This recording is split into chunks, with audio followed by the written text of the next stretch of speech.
Of course, it's a pretty remarkable turnaround on just this morning when we had a pretty extraordinary speech from the president to those in attendance at Davos, where he reiterated forcefully many times the US's perceived claim to the territory. Really pleased to say we're joined by the Washington correspondent for The Times, Lara Spirit. Good evening, Lara. Hi, good evening. In David Charter fashion, you have to say good afternoon from Washington, D.C., by the way. Okay. Always reminds us of the time difference. Look, it's great to have you on, and we'll go straight to what has been a rock and roll kind of day at Davos today. Two big shocks from Donald Trump, and it looks like we have a de-escalation of tensions between the US and other NATO allies. The US president revealing on Truth Social this evening that a framework for a future deal for Greenland has been formed. He met the NATO Secretary-General Mark Rutte and established that. This means the president will drop those 10% tariffs on European allies. He's keeping tight-lipped about the details of the deal. We don't know what's in this deal, this framework. But Donald Trump has been speaking to CNBC in the last few minutes. Let's see if there's anything else here. It looks like we have pretty much a concept of a deal. A deal of ownership, a deal... Well, it's a little bit complex, but we'll explain it down the line. But the Secretary General of NATO and I and some other people were talking, and it's the kind of a deal that I wanted to be able to make. Where does Denmark, did they weigh in on what they want, what they would agree to? Well, I assume they did, because he very much represents, he's a strong leader. Mark, you know Mark, Rutte. And I assume he's been speaking to them. He's been speaking to all of them. Are mineral rights involved? Is ownership involved? Did the Golden Dome sway people? I don't want to say yet, but... The Golden Dome was very compelling today when you talked about that. Yeah, the Golden Dome, and they're going to be involved in the Golden Dome. And they're going to be involved in mineral rights, and so are we. There we go. Well, that's the strongest bit of information we've got yet. They're going to be involved in mineral rights. NATO, this is, or Denmark, Greenland, going to be involved in the Golden Dome. Lara, help us fill in the gaps here. Do we know anything else? Are there any other rumours or whispers coming out of what this deal might mean? Well, of course, this framework of a deal does suggest that there might still be some parts of it that perhaps need to be worked out. Of course, we won't know until we see the deal ourselves. Of course, Trump here claiming that this deal is forever, that they've got everything they need to get, that it's a long-term deal. It's the ultimate long-term deal, he said. And as you mentioned, says it pertains both to security and minerals. And he says anything else. So he is trying to present this as a pretty expansive deal. I'm sure in time, when we get the details, it will be presented by the White House as a roaring success following, of course, weeks of determined pressure on European allies to try and acquire Greenland. Of course, it's a pretty remarkable turnaround on just this morning when we had a pretty extraordinary speech from the president to those in attendance at Davos, where he reiterated forcefully many times the US's perceived claim to the territory. He did rule out using force, though we would note that he's never before said that he was going to use force. Of course, the White House has just declined to rule that out as an option. But even so, at this point, it feels very much like we are waiting to see the full details. We do know, of course, that there has been a great deal of change since that meeting, since that speech this morning, up until this moment. Yeah, look, it seems that we can be optimistic, at least for the moment, on behalf of the UK and the other European countries involved in this. They sent troops to Greenland to do a military exercise, and it was those countries involved with that exercise that Donald Trump penalised with tariffs. And the assertion at the time was that Donald Trump had got that wrong. He thought that those countries were going to Greenland to sort of form some sort of defensive barrier against the United States to make a point. Keir Starmer this week said he was able to clarify that he had spoken to Donald Trump on the phone, and that was one of the things he wanted to make clear to Donald Trump, that there was no positing. It was a completely different military exercise. So Donald Trump may have sort of climbed down on this. He's been dealing with Mark Rutte, the Secretary General of NATO. And what's important, I suppose, here is a president, Lara, who's questioned the future of NATO, who said that European nations need to step up. Yet here he is, seemingly happily, striking a deal with NATO.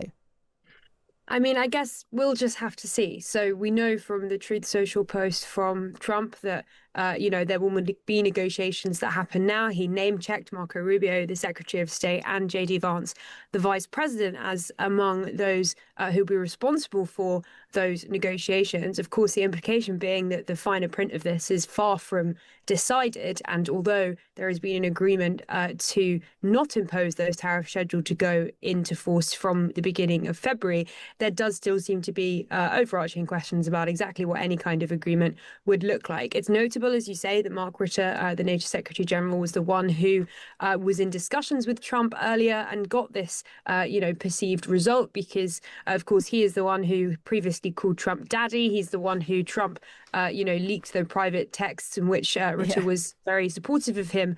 In that, he's seen as, one of the more supportive Trump whisperers on your side of the Atlantic. And so in some senses, the perfect person to be speaking to Trump at a moment of such diplomatic sensitivity. Yeah, he was very, very flattering of Donald Trump in messages to him about Trump's approach on Iran. What you've done on Iran, he said, I don't think he used the word amazing, but it was something like that. Sung Donald Trump's praises and then said we need to have a chat about Greenland. And that's what it looks like they have done. As you say, we'll have to see what this actually means. What does it spell out? What does this mean for Greenlanders? And that detail we don't have just yet. There was a lot of domestic stuff in Donald Trump's speech at Davos today. There was a lot of inaccuracy as well, I have to say. We will cover that a little bit later on. But I wonder whether the speech has permeated domestically at all, defending the ICE immigration tactics again, saying the economy was in a great place and it was all down to Donald Trump. It was a very exciting future ahead for Americans. Has any of that struck through, Lara? Well, I mean, I have to say that we have had a fair bit of Trump in recent days in public. Of course, yesterday was the 1-year anniversary of his time in office, and he marked that in part by hosting a press conference with journalists. A mega press conference, Lara. A mega press conference where many of the points that he raised today were touched on yesterday. So, and indeed many times before. So, for example, his position on the ongoing protests in Minnesota following the shooting of a woman there by an immigration officer is very well known. His support for ICE is very well known. And that was something that he spoke about yesterday. And of course, he spoke about immigration today. He also spoke quite a bit about energy policies. He spoke a fair bit about President Biden, who he said was horrible. He said it was possibly the worst president, that it might be too soon to tell. And he also was, pretty content, I think, with his own standing. And he said that he had spoken to two pollsters, and this is one of his comments that has been, picked up a little bit over here in the US. The two conservative pollsters told him that, if he went up against George Washington and Abraham Lincoln, he would triumph over them. So I think Trump's in a pretty confident position, it seemed, today at Davos, and he certainly felt bullish enough to speak in the way that he did to those who were present. He was late to Davos, wasn't he? He had to sort of go on another jet, another Air Force One, to make it in time. And when he was speaking today, he did sound a little hoarse, Lara. It doesn't surprise me after that sort of 2-hour mega press conference and questions and answers yesterday. It seems that Donald Trump is intent to get his message across. Doesn't matter if his voice is going hoarse. Of course, he then met Mark Rutte, and this framework for a deal on Greenland has been established. He is showing that he's got enviable amounts of energy. Some of his ramblings, though, both yesterday and today, have caused some people to speculate about how well he is. I mean, we've got no proof of that, of course, at all. But we should talk about that a little bit here, that it is concerning some people. I think you do definitely see that. And I would also say that, we've seen that a few times before with regard to questions about or speculation from people about his health. I mean, most recently, we did a story about Robert F. Kennedy Jr., the health secretary, saying he doesn't even know how Trump is alive because he eats really bad food. But, he did say that he has a huge amount of energy, and also that the perception of Trump eating, McDonald's is not true when you consider that that's what he might eat on the road. But actually, RFK was saying if you see him in the White House or if you see him in Mar-a-Lago, he actually eats a very healthy diet and lives a healthy life. So I think you have seen that a fair bit recently. I would say that his schedule is it looks totally exhausting when you read it. If you consider, I mean, you mentioned the big press conference that he did yesterday, but he then will have got on a flight overnight to Davos, where he jumped off the plane and was addressing, world leaders, business leaders, some of the world's, most elite individuals and businesses, before, of course, entering into, I'm sure, another busy very few days. So his schedule is very busy, and very few people would criticize him or say that he has been unavailable to press or unable to answer questions. This is someone who does clearly have a boundless amount of energy when it comes to speaking to the press and telling people what he thinks. And I think for that reason, you haven't seen the same level of questions compared to, for example, President Biden in the previous administration, where there were questions about how available he was, how visible he was, that I think were one of the reasons why you then saw questions about whether or not he was the one that was always making decisions. And that was a big topic, as you will have known today in Trump's speech. Yeah, we had a former advisor to Rishi Sunak on the show yesterday, and he said, look, Biden did have to take breaks. He did have to take breaks. He couldn't get involved in everything. That was absolutely true.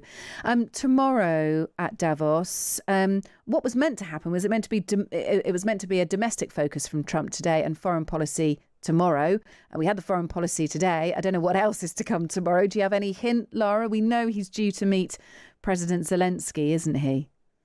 Yes, and I think one of the key things that he wasn't going to be doing, tomorrow was this G7 summit convened by President Macron to talk about the emergency with regard to Greenland. And he was asked about that yesterday, and he said he wasn't going to go. And he actually cited the longevity of President Macron's political career, saying basically it's not worth it. I'm speaking to the relevant people, but I'm not going to do that.